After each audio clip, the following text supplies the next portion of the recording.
За энэ өдрийн мэндийг хүргэе. Өнөөдөр би та бүхэндээ нэгэн домог мэт яригддаг хэрнээ маш аимшигтай үйл явдлын талаар хуваалцъя. Энэхүү үйл явдал нь хуучны биерэн буюу өнөөгийн Мьянмар улсын Рахайн мужид оршдог Рамрэ хэмээх нэгэн арал дээр болсон үйл явдал юм. Рамрэ арал нь их газраасаа нарийнхан хоолоогоор тусгаарлагдсан жижигхэн арал.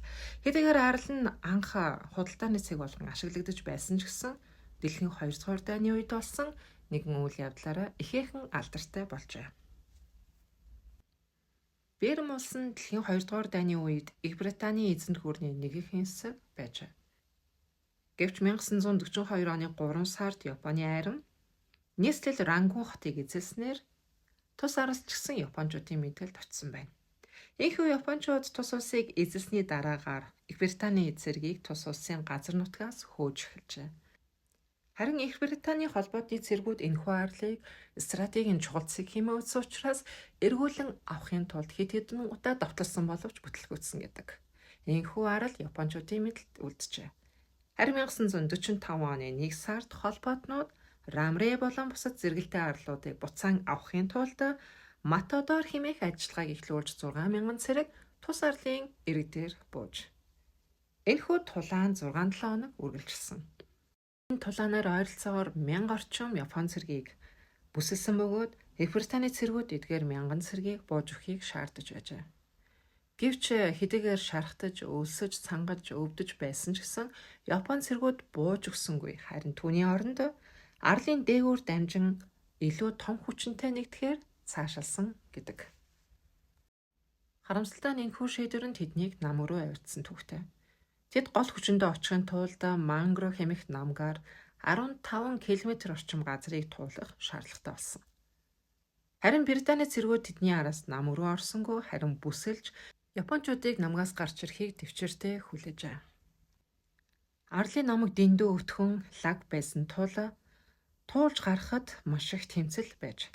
Япончууд гүн шавар чигдэн, халуун орны хумхаа өвчин, шингэн алдалт, өсвөлэн зэрэгт нэрвдэж байснаас гадна Аз хилэнцэд хорхоо зэрэг нь тэдэнд маш том сорилт болж байжээ. Гисэн хэдий ч тэд хамгийн том аюул нь шаварлаг усанд нуугдаж байгааг мэдээгүй. Энэ бол Давс тусны матар.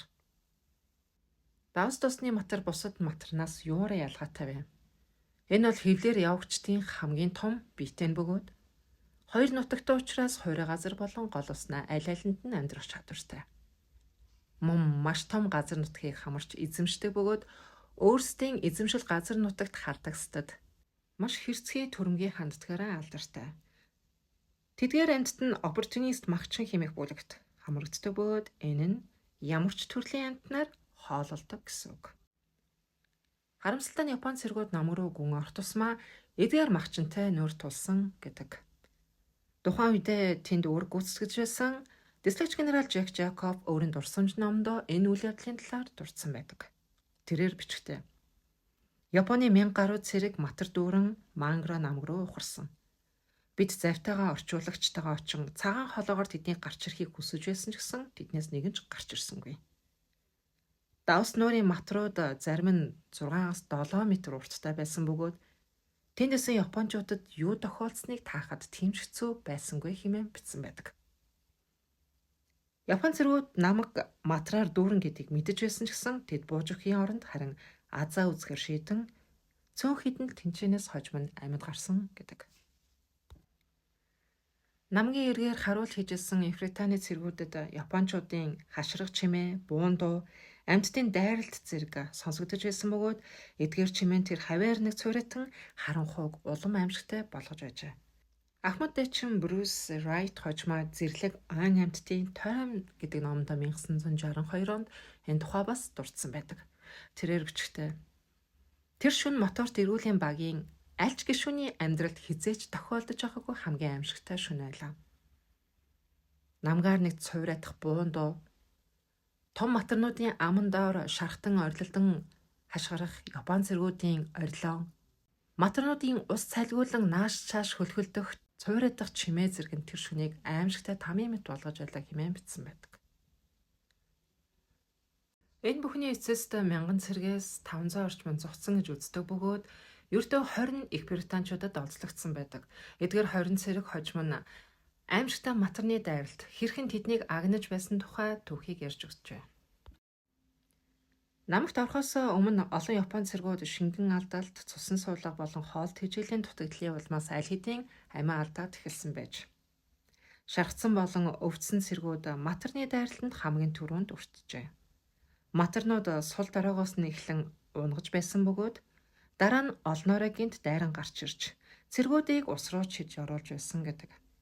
Амьд үлдэхийн тулд зарим цэргүүд усан дээгүүрх 3-4 м урттай модон дээгүүр амин тэнцэн авирч байсан боловч 5-6 м урттай матарнууд тэдгээр цэргүүдийг ядах юмгүй ус руу чирч оруулж ижээ.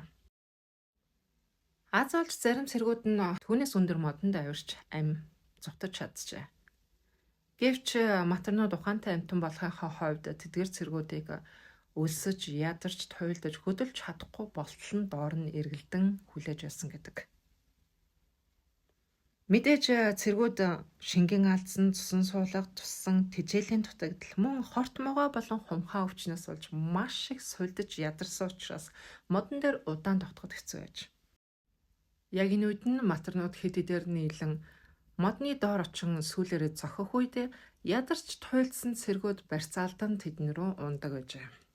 Домог мэт яриагаар бол 1000 цэргийн 900 махчин матарны эдэш болсон гэдэг. Рамригийн энэхүү аимшигт аллахын тухай хэд хэдэн хэвлэгдсэн боловч энэ нь үнэхээр бодтой явдал эсэхэд эргэлзээтэй байдаг. Гэсэн ч энэхүү алалгыг Генесийн номонд матрын дайралтаас олж хамгийн олон хүн насарсан тохиолдол хэмээн бүртгэгдсэн түүхтэй. Энэхүү үйл явдал нь зарим нь эргэлзээ төрүүлдэг. Магадгүй зарим цэргүүд нь матарт идүүлсэн байх магадaltaй хэдий ч тэдгээр цэргүүдийн хэдэн матарт идүүлж, хэдэн өвчин тусч, хэдэн өлсөлөнгөөр өгснийг таашгүй юм. Үнэхээр матарнууд ийм олон тооны хүнийг нэг дор барих боломжтой гэж үү? Давс нуурын матрыг хүмүүс аюултайд тооцдог. Эдгээр мөлөгчдийн улмаас жилд 1000 орчим хүн амиа алддаг. Үүний нэг тод жишээ нь Уганда улсад Осама хэмээх нэгэн матар 14 жилийн турш тосхны хүмүүсийг айлгаж 1991-ээс 2005 оны хооронд нийтдээ бараг 83 орчим хүнийг барьж идсэн гэдэг. Осама хэмээх энэхүү матар нь 5 м урттай байсан гэж ярьдаг бөгөөд зарим хүмүүсийн ярьснаар Викторийн нуурнаас гинт гарч ирэн ойр хавьд нь тоглож байсан хүүхдүүдийг ус руу ширэн авч явдаг байжээ. Энэхүү 2005 онд энэхүү матрыг барьж устгасан гэдэг. Матрууд 20 ба түүнээс дээш тоогоор нэг бүлэг болгон үүсгэн амьдардаг. Эдгээр бүлгүүд нь ээлжлэн амарч, мөн ээлжлэн ангөр өндөө гардаг. Тэгэхээр Рамри намагт ийм бүлгүүд тархсан байсан гэж үзэх юм бол 400-аас 500 орчим цэргийг барьж идэхийн тулд хэдэн зуун матар тэр намагт байх ёстой болж байна. Ихэнх хүмүүс үнийг боломжгүй хэмээн үздэг. Учир нь матар өдөрт 2 кг орчим махыг иддэг дунджаар. Гэвч цэргүүдийг ирэхээс өмнө тэр олон зуун матар чухам юугаар хоолн тэнд амь зогоож байсан болох уу? Бас л эргэлзээтэй. Тоон тодорхойгүй ч гэсэн зарим мэдээгээр тэрхүү 1000 цэргээс 500 орчим цэргэн зутаж чадсан бол 20 цэрэг нь олзлогдож харин 500 орчим цэрэг нь тухайн намагт насварчээ. Тэдгээр Япон цэргүүдэд тухайн цаг үед тэнд жухам юу болсныг бидний хинэнч хэлж мэдэхгүй юм. Гэсэн хэдий ч олон цэргүүд аимшигтай махчин матартай нүүр тулсан гэдэг нь тодорхой. Тоон эргэлзээтэй хэдий ч Рамри арлын тулаан нь түүхэнд хамгийн их үгэлт хүргэсэн матрын дайралт хэвээр байх нь дамжиггүй юм. Өнөөдрийн миний бэлдсэн сонин содон хийгээд учир итүүлэг үйл явдлын талаарх мэдээлэл танд таалагдсан бол намайг дэмжин лайк болон subscribe дараарай.